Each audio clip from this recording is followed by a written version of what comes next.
Насчет мягкости Масхадова. Ну, я его знаю, конечно, лучше всех.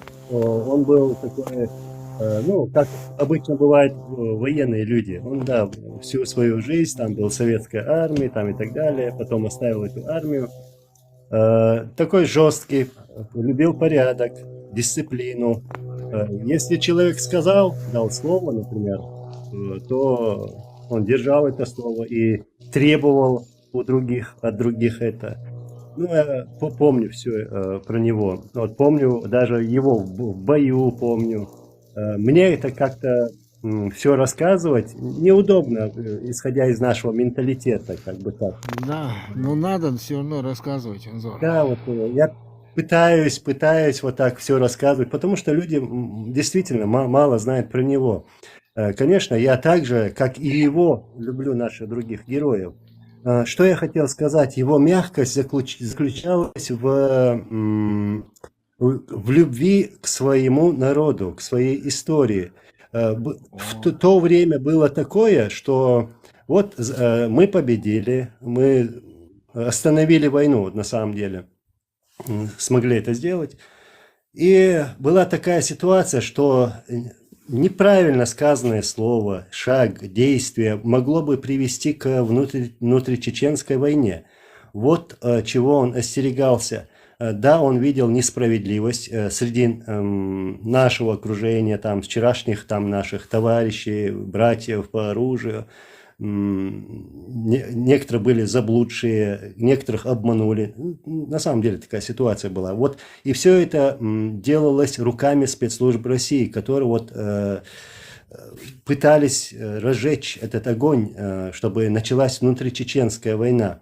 Вот, события в Гудермесе в 98 году, вот там ваххабисты, не ваххабисты, там и так далее. Вот, вся эта картина была так разыграна, чтобы у нас началась эта внутричеченская война. Приходилось терпеть все это, потому что он прекрасно знал и понимал, что если что-то начнется, то мы не сможем остановиться, это далеко зайдет, если мы начнем друг друга стрелять.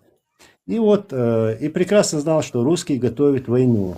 Он предупреждал, вот поэтому ему приходилось, вот, он не хотел там стрелять в бывших своих там соратников или там братьев по оружию. Вот, поэтому сложная ситуация была на самом Да, деле. очень, очень я Ну вот согласен с поэтому вами. же я и говорю, просто Да. знаешь, он, я ж поэтому, ну, подчеркнул, да, он слишком был таким воспитанным, так скажем. Да, и умный человек был, очень. Вы знаете, я вот чисто по моему мнению, Аслану Масхадову досталось самый сложный период правления государством. И представьте, когда вот все вокруг рушится, и перед тобой огромная машина смерти, и ты сражаешься фактически голыми руками. Это не так легко. И знаешь, вот это вот тепло, которое из него исходило, людям это нужно было тогда. И он знал, что это нужно. Еще жесткость проявлять тогда неуместно, по-моему, было. И он так и поступил, мол, просто великий человек. Вот, например, была ситуация вот, ну, с Дагестаном, 99-й год. Вот там чеченцы вошли в Дагестан, напали на Дагестан, напали на Россию. Как-то так громко об этом говорили. Хотя на самом деле это было по-другому. Дагестанцы начали там боевые действия, потом Шамиль Хатаб пошли туда, как в качестве вот, ну, добровольцев. Миротворцев, так скажем, да. Да. И потом Масхадову предлагали, вот если ты пойдешь против Басаева, там, перекроешь границы, начнешь войну против Басаева, то якобы война не начнется. Хотя это на самом деле это была чушь, это неправда.